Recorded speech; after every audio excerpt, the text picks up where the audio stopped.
Hey everybody, Mark Carney here with Philippe J. Fournier for this week's episode of The Numbers. Philippe, we're only days away from a new Prime Minister coming in. Week, maybe away from an actual election starting. How are you feeling these days? I'm feeling pretty good. We have so much polls to analyze. We have so much new data to dive into, Eric. I'm not sure where to start. It's like a whirlwind right now. So much happening south of the border, the leadership race, the Conservatives trying to make something happen. And now it looks like the surge is all over for the Liberals. Or is it, right? So we had diverging numbers in the past week. Eric, tell me, where would you like to start? I think it's important to note what you just said, how there is a lot of stuff going on, and it feels right now that we might as well be in a campaign period, because if your poll is now a few days older than another one, it could be a pretty impactful difference in terms of, some of the polls were done after the Liberal leadership debate. Some were done before. Some are going to be done before the tariff stuff, and then the tariff pause and unpause, and who knows what's going to happen over the next few days. But it does feel like things are pretty volatile. Things are moving quite a bit. So we did get a lot of federal polls out over the last week. Oh, yeah. Some of them from some pollsters that we hadn't heard in the previous week, the last couple of weeks. Now, last week we were talking about some of the numbers that had shown the race more or less tied between the Liberals and the Conservatives. This week, we don't really have the same kind of numbers. I'll go through them quickly, but then there's the one poll that I think we want to focus on. So we did have a Nanos poll, that 4-week rolling poll, which is starting to get a little laggy when you think about it with everything that's going on. Did have a 3-point lead for the Conservatives. So again, something like that tie that we've seen from some other pollsters. Abacus came out continuing to show Liberal gains, but still a bigger gap than we had seen in other polls, a 12-point lead for the Conservatives. Innovative came out, 7-point lead for the Conservatives. And then there was the Léger poll that came out this past week. Had a 13-point lead for the Conservatives, 43% to 30% for the Liberals, 13% for the NDP. They kept going down. But there was a 10-point swing between the Liberals and the Conservatives in the Léger poll. So it went from a 3-point lead for the Conservatives to a 13-point lead. In 1 week. In 1 week. What do we make of that? Okay, so big movement like this does not happen outside of big events unless you have what a little thing we called regression to the mean. Meaning that probably last week's poll was a bit too high for the Liberals and a bit too low for the Conservatives. And now this one reverts to maybe a little too low for the Liberals, a little too high for the Conservatives. So those big swings rarely happen, or at least they don't in the big pollsters like Léger. You rarely see big swings like that from the Légers, the Abacus, the Angus Rees Institutes in a single week. So perhaps it's 1 out of 20. Perhaps last week's was 1 out of 20 that they often say. But it's still interesting to see that when you add Mr. Carney in the numbers, and Léger tested that again, the numbers are not as high as they were last week, but the Liberals still gain by adding Mr. Carney into the fold. And so I think that's interesting. Now, we're not in the 40% for Mr. Carney anymore. We are in 33% for the Liberals, which, when you think about it, Eric, 33% is the score of the Liberals in the last election. That's still remarkable. So if the Liberals now have super high expectations, thinking that, they're gonna surge in the polls and they're gonna win against the Conservatives and they're gonna hold on to power for the next 4 years, if that's their expectations, they could be very disappointed in what's about to happen in the next few weeks. But if you fast forward, Eric, I go to Christmas and I tell you, I'm Philippe from the future. In March, the Liberals will be polling at 33%. You'll be, oh my God, that's wonderful for the Liberals, isn't it? So expectations, again, is the name of the game here. Yeah, and the expectations, as you said, have changed so much, right? Because before, the question was whether Carney could help them save the furniture. right? And now we're seeing that Carney is at least putting them, it seems, in a position to at least compete. Yep. Because, as you said, in the Léger poll, it was an 8-point lead for the Conservatives. And we also saw some numbers from the Angus Reid Institute, which, again, put Carney in, and it was a 3-point lead. So we do see that there is an advantage when Carney comes in, that the Liberals are likely to get a bump as soon as Sunday if he does actually end up winning. And then we're in... The thing is that when we were in the 15 to 25-point leads... Yeah. Sure, majority for the Conservatives. Campaign would need to have a huge swing to change that. But now that we're in, it seems more like, I don't know how to quantify it, but probably more in the 10-point lead. Yeah, high single digits. Yeah. High single digits. That's more of an interesting number for people who, like us, who are going to be watching the election, because, the Conservatives probably need to have a pretty solid lead to win a majority. And if we are entering the campaign where it's a 7, 8, 9-point advantage for the Conservatives, if that gets whittled down by even 1 or 2 or 3 points, we're no longer in majority territory. We're in minority territory again. Yeah. And then who knows what happens after that. So if this is the new normal, that we're now in a 10-point lead, give or take 5 points, depending on the poll, instead of a 25-point lead, give or take 5 points. Yeah. That is a hugely different campaign. And I think the Liberals 2 months ago, literally 2 months ago, it was when Justin Trudeau resigned or announced his resignation, they would have taken that in a heartbeat. Oh, absolutely. Absolutely. And again, the fluctuation in the polls here, we have to mention. I look at 2 regionals from Léger, right? Léger has, in the generic ballot, Léger has 29% for the Conservatives in Quebec. Now, that is really high. We were accustomed to the low 20s, 22, 24, 23, 29. It makes a difference on the whole race and on the national race. So in Quebec, Léger has 29 Conservative, 29 Liberal, 28 Bloc Québécois. What does that look like in terms of seats, right? Yeah. I expect we will get a Quebec-only poll from Léger in the next weeks, and we're going to have that breakdown of Francophone, Anglophone, which should be interesting. Because if the Conservatives are up among Francophones, oh my God, this map is going to look very strange. But also, I think we mentioned last week the crazy numbers we saw in British Columbia, that if you insert Mark Carney there, the Liberals were at 50% in BC. Now, that was way too high, and we knew it. It was probably a sample issue, like a small sample. I think it's 150 cases. But this week, numbers revert back 49% for the Conservatives in British Columbia, using Mark Carney's name as LPC leader. So, last week was too high, and perhaps this week is a bit too low. That's my theory right now. But these things happen when you have so much event flooding the landscape. As I've said many times, when numbers are in flux, you will see more fluctuations. But so if Liberals thought this surge would last forever, well, they're not stupid. They I can't believe nobody really saw that coming. But okay. The Léger poll from last week did have some very good numbers for the Liberals in some of the regional breakdowns. We see more normal numbers now, so it makes me think that, as you said, it might have been a little bit too high last time. So, is the question being that the Liberals have actually come down from last week, or were some of the numbers we saw last week? Because in the end, we were only talking about a handful of polls.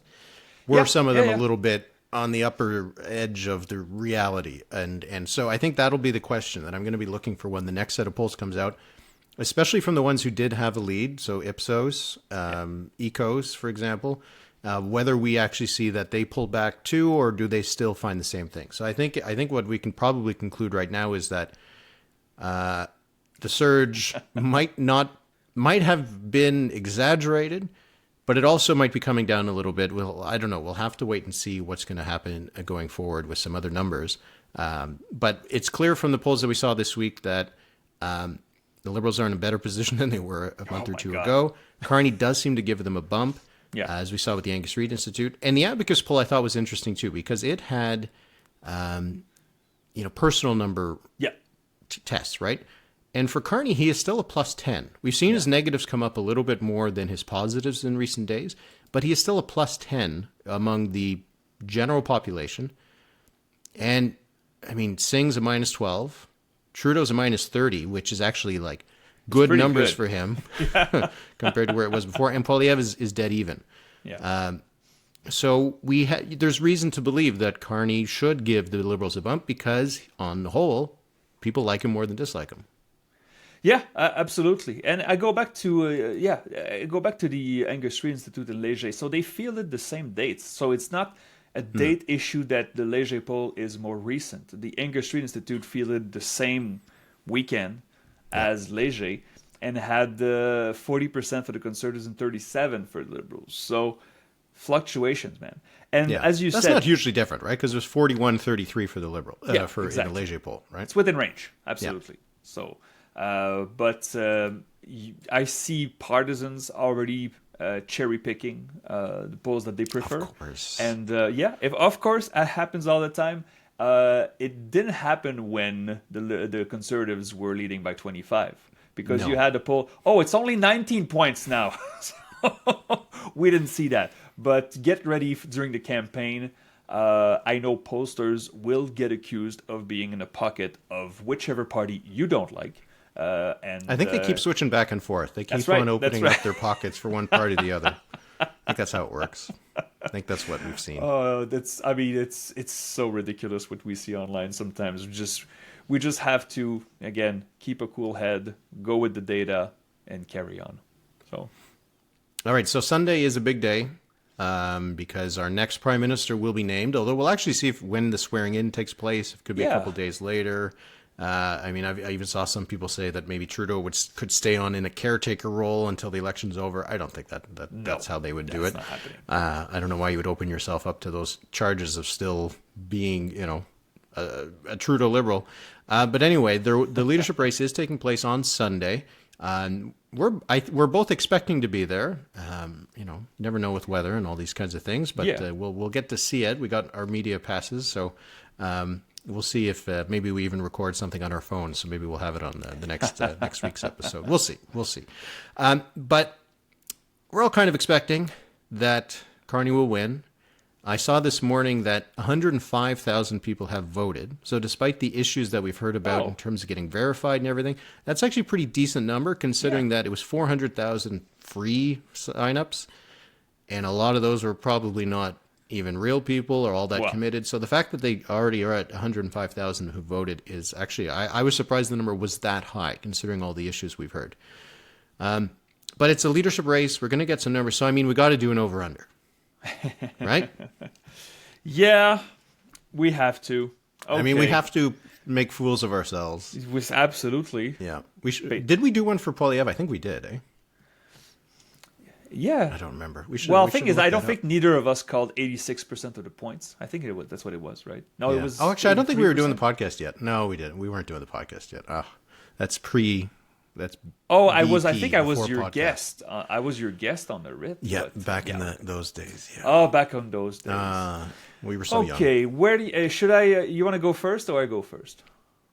You go first, and you can choose whoever you want. Number of rounds, 1.5. Is Carney winning this on the first round? Well, yeah. Okay, here's how I try to think about it, all right? There's only 4 candidates. Yep. Okay? So let's say Bayless gets 5, Gould gets 15.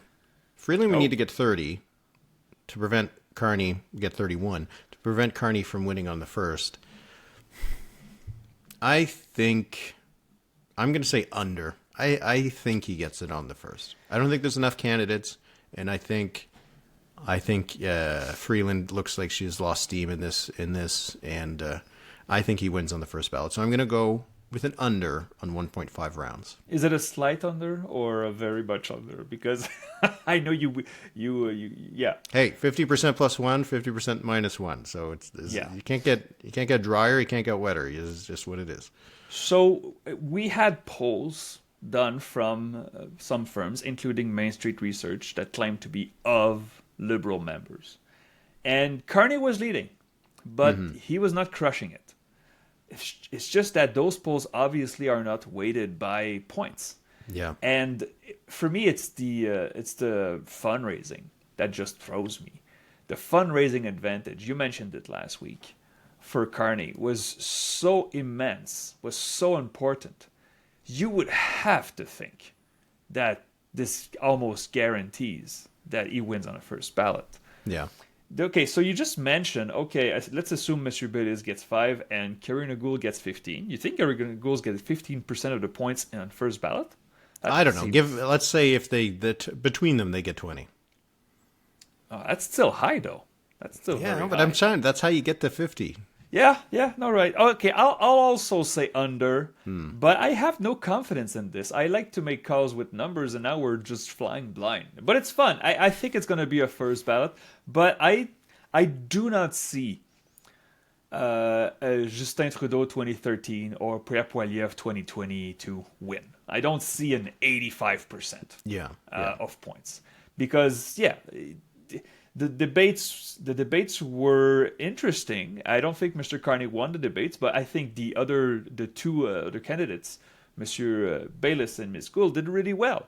Now, how much that weighs in the calculation? How much do voters cared about such things?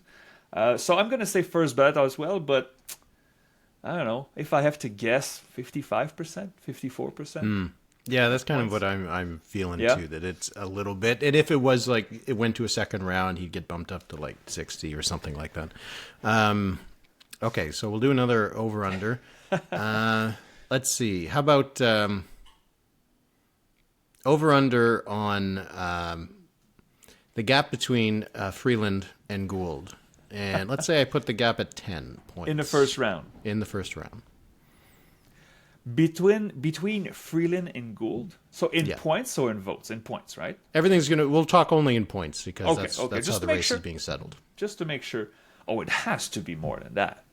Maybe really? Not, right? Wait, does the gap between the two, are we giving a plus or minus, or it's the absolute number? Absolute value? Because there are people who say that Ms. Gould could finish second here. I'm not sure I believe them, but... I'm going to say Freeland's lead over Gould. Okay, just to make sure. Yeah. Damn. I head and heart say say different things here. It's not my heart, isn't it? It's just that I could see. Yeah, gut. That's a word. Yeah. I'm gonna go over. I'm gonna go over. Yes. I think that Gould did really well in the two debates. Yeah, she did. That she might get a lot of first ballot support from people who were going to play someone else first, and then they said, well, she's not going to win, so I'll put her first, and then it'll go to Freeland or whatever. Yeah. And I think of it was a very different race, the NDP's race in 2017, because they have only one member, one vote, wasn't regionally based. But that race seemed like Charlie Angus was way ahead of Nikki Ashton for second place, and he ended up only being ahead by like 1 or 2 points or something like that. It was really close. So I can imagine that Freeland has lost some steam over this race. People who saw her as like more of the establishment kind of people who thought that she would be able to win might have left. Gould has been really trying to target the actual grassroots. Yeah. Talking about like how the parties run and that kind of thing. So I bet she will get more of the enthusiastic members. So I bet you the gap between Freeland and Gould will be smaller. So I'll take the under on 10 points. I think she'll be close to second place, closer than we would have thought at the beginning of this race for sure. Okay, interesting. Where should we put the line for Mr. Bayliss? I don't think he humiliated himself at all in this campaign. No, it's just that he's so. The perception was that he's so far away from the front runners. But I'm not sure where to. If we percentage of points on our first ballot for Mr. Bayliss, I'm not sure where to put the line. You said 5% earlier. Is that a good line? If we say 5%, what would you say? Over, under? It's tough. I think he helped himself in the debates, particularly in French, but that probably made him a second choice or a third choice, which he won't get, right? Yeah. And will his supporters be enthusiastic enough to go through the process and all this? I can see him getting 8, and I can see him getting 3. I feel like 3 is more likely, so I would take the under on the 5. Okay, I'll take the over. I think he Okay. gets a 5.8 or something. Very respectable. And as I said last week, I am really curious to see whether he wants to stay on because he could be part of the team going forward. And of course, we say this, and next week we're talking about Frank Baylis, leader of the Liberals, heading into the election, and we look like fools. But we'll see.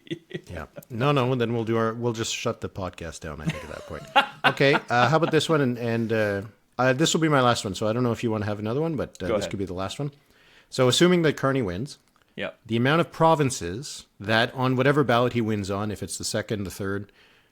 How many provinces does he actually win outright? Does he have the most support? And I'll put the over-under at 7.5.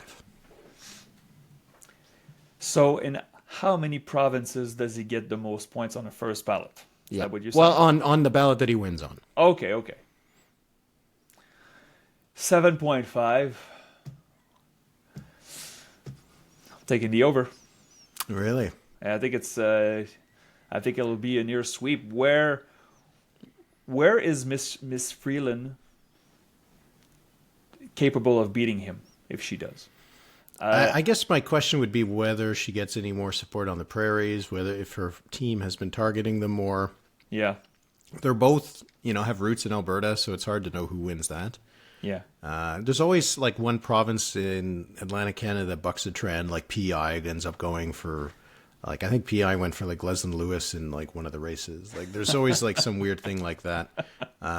So I could see 2, but I guess I couldn't see 3. So I guess I would also take the under, or the over as well, in the number of provinces Carney wins. If he wins, which we assume he will. The native son or daughter element matters in politics, as we know, right? Let's say Karina Gould was from Nova Scotia or something. I would say she has a good chance of winning it, but she's from Burlington. See, she's not winning Ontario. If she does win Ontario, then it's a whole different. Well, then she's probably winning this race. Yeah, that's right. So that's why I feel I don't feel it's going to be.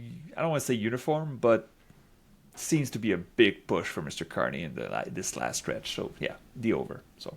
Okay. Interesting. Who wins Quebec in your impression? I think it'll be Carney. I think he'll win in Quebec. That's interesting, huh? Because again, his French really was not that great, but polls still show that Carney Carney boosts the Liberals in Quebec and it hurts the Bloc. I talked to a lot of people involved in this race, including people in the Bloc that are watching. And they don't get it. They figured, okay, this is really a sugar high when we get into a campaign and Mr. Carney has to fly over the country and talk about pipelines and talk about issues that many Quebecers don't hold dear, especially sovereigntist Quebecers. The numbers are going to revert back, but the Bloc has to feel a bit of heat regarding these polls. We had several polls, not just the Carney polls, but the Bloc is not in the high 30s anymore in Quebec. It looks to be in the high 20s, and that's a big difference. I mentioned this to a few people. Like when we saw last week's Léger poll, Eric, in Quebec, the numbers were 40 Carney, Liberal Carney, and 25 Bloc. Remember this? Yeah. And I was asked, so what would this look like? And I said, well, I'm not sure. It's very hypothetical, but let's remember one thing. In 2011, when Gilles Duceppe got beaten by Jack Layton, the score, the popular vote, was 43-23. So if the Bloc gets to the mid-20s, you have some seats that are going to change colors that we did not expect. I'm not predicting that it will happen, but the Bloc has to be careful not to be overconfident in here. Yeah. And I think if the Liberals were able to win a majority, which, I still don't think is possible right now, but if they did, it would be because the Bloc collapses in Quebec. I don't think the Liberals can really win a majority without that happening, because the only one they won recently in 2015 was when the Bloc was down to 10 seats in 2015. Yes, right. So we'll see what happens. All right, so that'll be the leadership race on Sunday. and we'll dissect the results in next week's episode, and maybe we'll dissect when we're going to the polls. Over under on days before an election call after Carney wins, if I put it at 7. After Carney... 6.5. Okay, so let's say he wins on Sunday the 9th. Mm-hmm. That means the next Sunday, the 16th, that would be over, right? You're saying 6.5? I'll say 7.5. 7.5. Okay. There's no rush to do it before the 24th, is there? Well, You're yeah, there's the rush that, you're you know. not sitting. You're not... Well, okay, just before I answer this, because the popular support right now is really driving the possible outcome of what's going on. If the NDP was still at 18-19% in the scenario right now, we would be talking about Carney going into the Halifax by-election and trying to make a deal to make the parliament last until October. Yeah. Right? Now the NDP is down. The Liberals perhaps don't want to give them a chance to recover. They see the Conservatives vulnerable because of the perception of the closeness with Trump administration, which is not entirely fair. So I'm going to say over 6.5 days or 7.5 days. I think there's no reason to go before the 24th.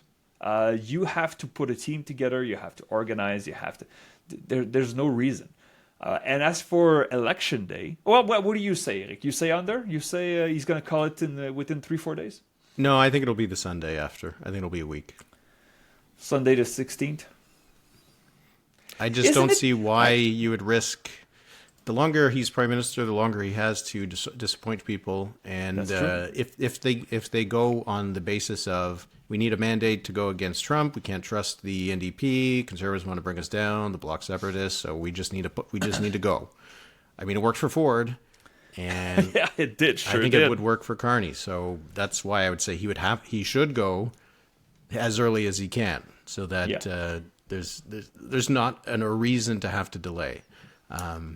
Because, I saw some people saying that, we should bring Parliament back and govern until October so that we get through the crisis. And my answer to that is, what makes you think in October things are going to be any different? Changes from week to week. Do you think you can predict what's going to be like in 6 months? 100%. I don't think I can. So might as well just go. So Eric calls it. Yeah. He says that Mark Carney will call the election on his birthday. Oh, is that right? It's his birthday? March 16th, according to the internet, March 16th. On this March 16th, Monsieur Carney will be 60 years old. So, something to watch for. Yeah, why not? All right, let's do. We got a new poll out of Quebec.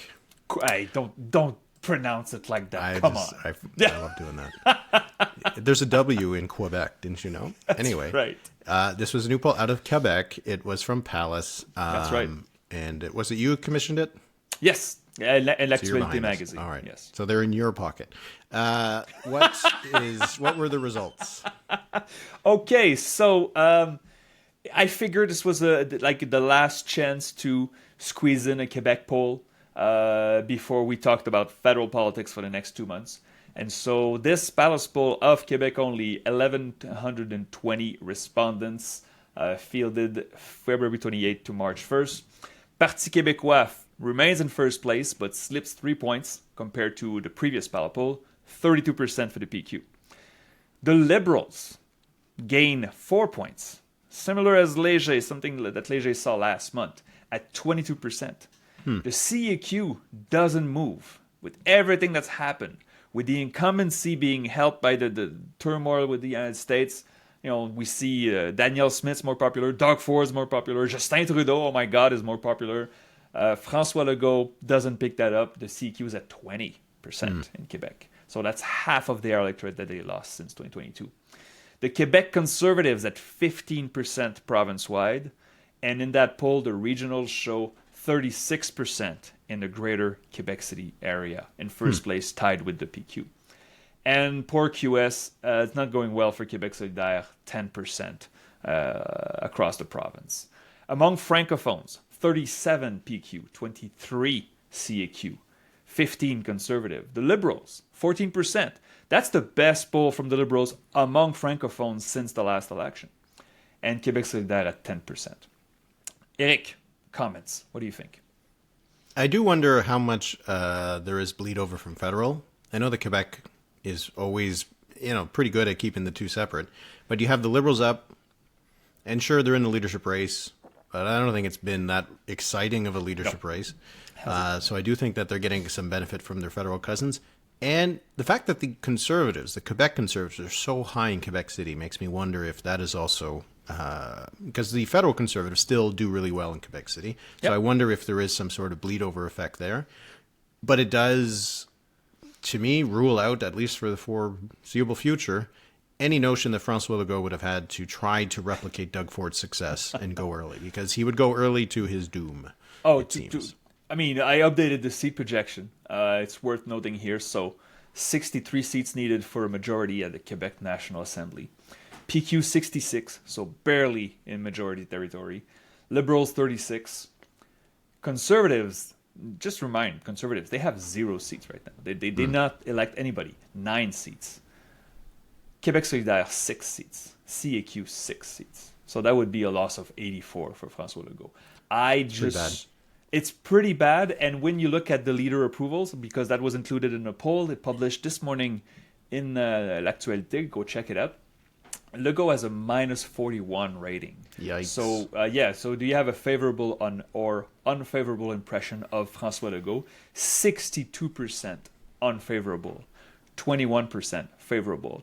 A leader with such bad numbers. I mean, these are worse than Justin Trudeau, right? Yeah, we said it was minus 30. Yeah. Now François Legault is at minus 40, minus 41. There's no path for a leader so unpopular to pull his party up. Not happening. So yes, there will not be a snap election in Quebec in the near future if we see these numbers. And we're going to have that by-election in Terrebonne in 11 days. And then we'll have one in Arthabaska a couple months later, because the federal campaign is going to kick that off. So we'll get some real tests from some real voters to see if they're actually going to take it out on the CAQ. I think they probably will. The CAQ won Terrebonne by 30 points, right? This will perhaps look like Toronto St. Paul's of the CAQ or something. Yeah, because we expect the PQ to win, but it's still the CAQ won by 30 points. That's many voters changing their minds and punishing the incumbent. So something else I want to say about this poll, Eric. Paul Saint-Pierre Plamondon, the PQ leader, still the most popular among the permanent party leaders. He's a +4.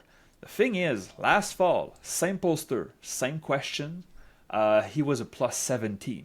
So even Paul Saint-Pierre Plamondon has slipped a bit in popularity, but he's far and away the most popular leader. As I said, Legault's a -41. Gabriel Nadeau-Dubois has been out of the spotlight for a while because he's paternity leave, right? He had a second kid in November. He's going to come back at the end of the month. GND is -26, and the conservative leader is -40. Also very unpopular, but popular in Quebec City. That's enough for a handful of seats. Yeah, we'll see how that's going to go. And that is kind of the next big election on the docket. We have some in Atlantic Canada coming up as well, Newfoundland and Labrador, but I think Quebec will be the one to watch next year. Okay, you said you had a quiz for me. Yeah, I got a little quiz for you. Okay, so it's about leadership races. I'm not sure how well you know the numbers and the name of leadership races. Obviously, the Liberals choose a new leader this weekend, so I figured it would be very thematic to talk about this.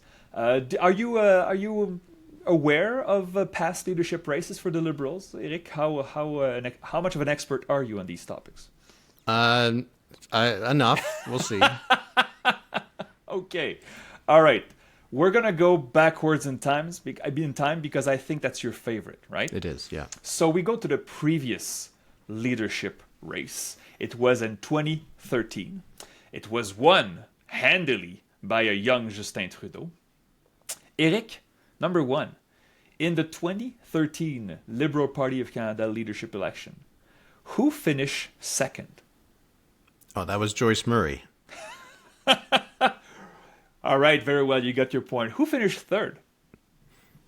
Oh, that's a good one. That's not for points. You got it. It was Oh, okay. Who finished third? Was it Martin Cochon?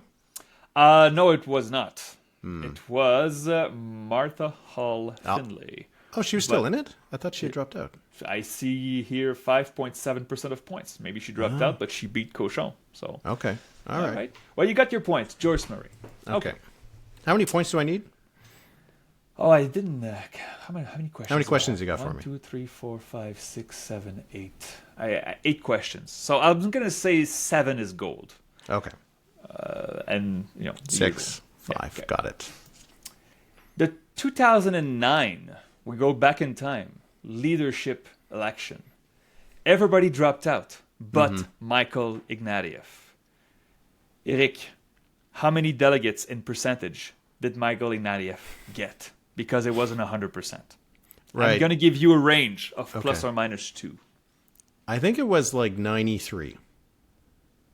Is that your final answer? Yeah, I'm going to say 93. He had 97% of the points.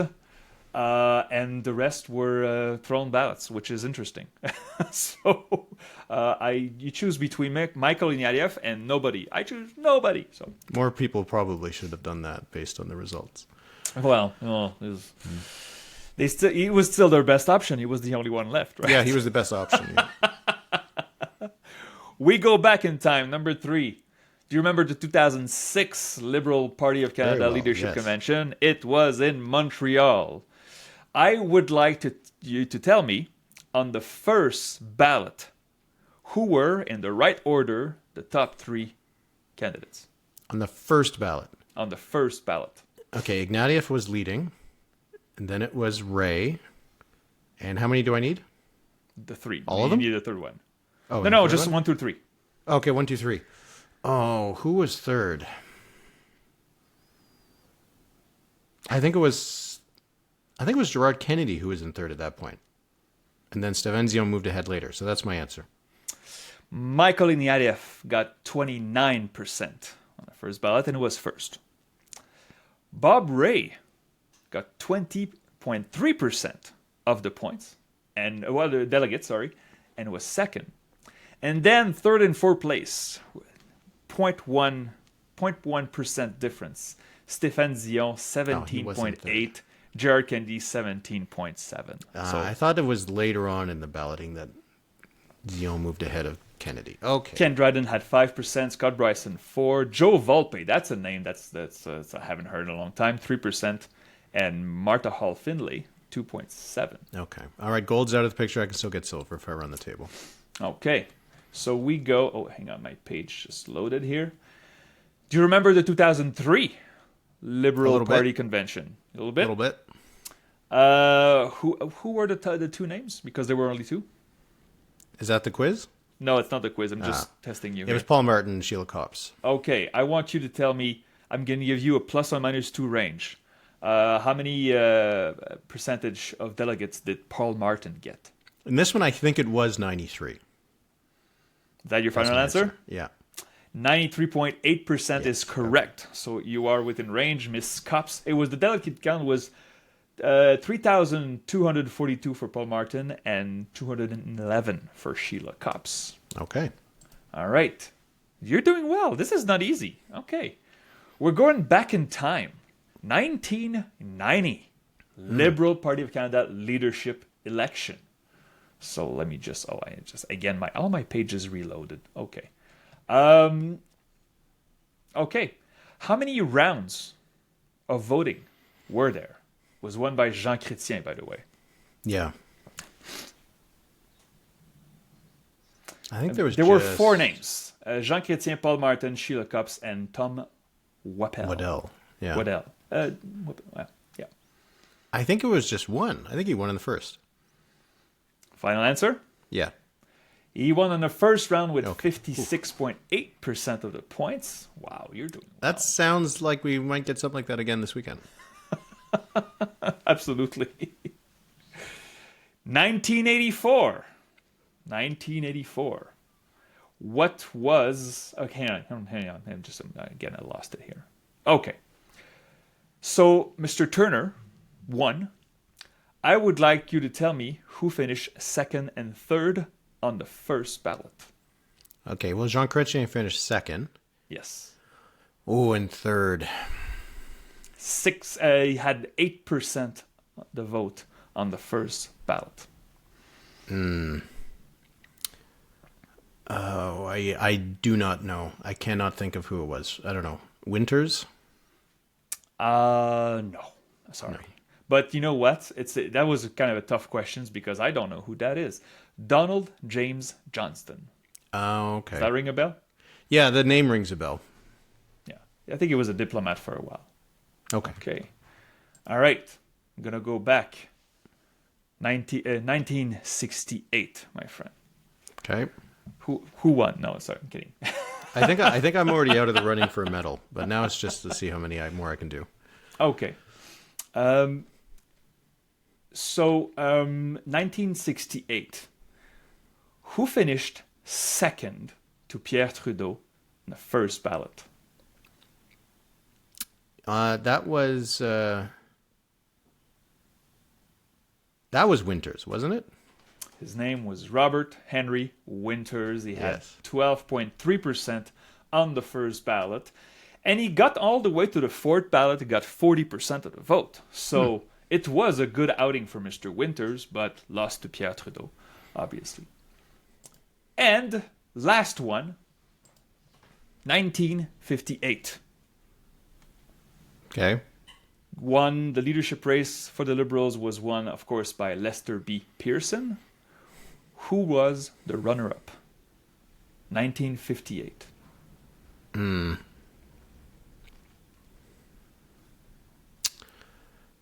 Was that Paul Martin Sr.? Oh my God! It was Paul Martin Sr. Wow. All right. I'm giving you. You know what? I didn't count the Participation points, medal? You deserve a bronze here. I'm giving you Okay, a thank bronze you. because that was a nice pull. I went through those leadership elections. I mean, they're not all interesting. Let's admit it. I mean, Sheila Copps and Paul Martin in 03, that was not something that was very memorable. But you know your leadership races. I'm very impressed. Good job, Eric. Thank you. All right, number of the week. Here, let me go first. So my number is going to be 46%. This was in the Abacus data poll that they came out with. It was the share of Canadians who think the Conservatives will win the election. 26% think the Liberals will win the election. It was the week after Justin Trudeau's resignation. 62% thought the Conservatives would win. 10% thought the Liberals would win. So there's been a huge shift in the way people are looking at the race. And it no longer feels like an inevitable Conservative victory for Canadians, though most still think he will win. Yeah. But the numbers are not that different from the voting intentions numbers that Abacus had, which was not the case when it was 62-10. The Conservatives didn't have 62%. So I do think that'll change people's perceptions of the race and how they follow it and how they think about the parties. Very interesting indeed. Yeah, so the tighten up has been noticed by many Canadian voters. Okay. They listened to the podcast. Well, there you go. Very smart. My number of the week, I'm going to go back to something I said, the Léger poll using Carney. In Quebec, 34 Liberal, 27 Conservative, 25 Bloc Québécois. Bloc Québécois better watch its back. I still think that being the none of the above party in Quebec really helps. So you get sovereigntist plus soft nationalist voters. That's a good core for the Bloc Québécois. But should those numbers hold, if the Conservatives go above the Bloc Québécois in the popular vote, I don't know what that seat count's going to look like. You would think, again, structurally, Yves-François Blanchet will be on a bus for the campaign. He won't be on a plane. He just has to tour Quebec and talk about Quebec issues. But we'll see how much that resonates. Many polls show that the Bloc Québécois is down. I think they could easily recover during the campaign, but we'll see. So that's my number of the week. Yep, Quebec is going to be another place to watch. Last time, not yeah. a single seat changed hands, but I don't think that'll be the case this time. That's right. Actually, I'm not even sure. Who knows? Anyway, we'll find out soon because we got the Liberal leadership race coming up. We got an election probably coming up pretty soon. So the podcast will be hopping, and we're going to have more episodes once the campaign starts in earnest. But in the meantime, if you want to join our Patreon, you can go to thenumberspod.ca. We'll have our mailbag episode. We got some questions again on Carney. We got some questions a bit on the Ontario scene. People are wondering, could Doug Ford be the next prime minister one day? People want to know. We'll see what we think. I don't know what Philippe's going to say. So if you want to join that, go to thenumberspod.ca. We'd appreciate your support. And Philippe, we'll chat again in 7 days. Absolutely. Thank you very much, everyone. Merci, Eric. Talk to you soon.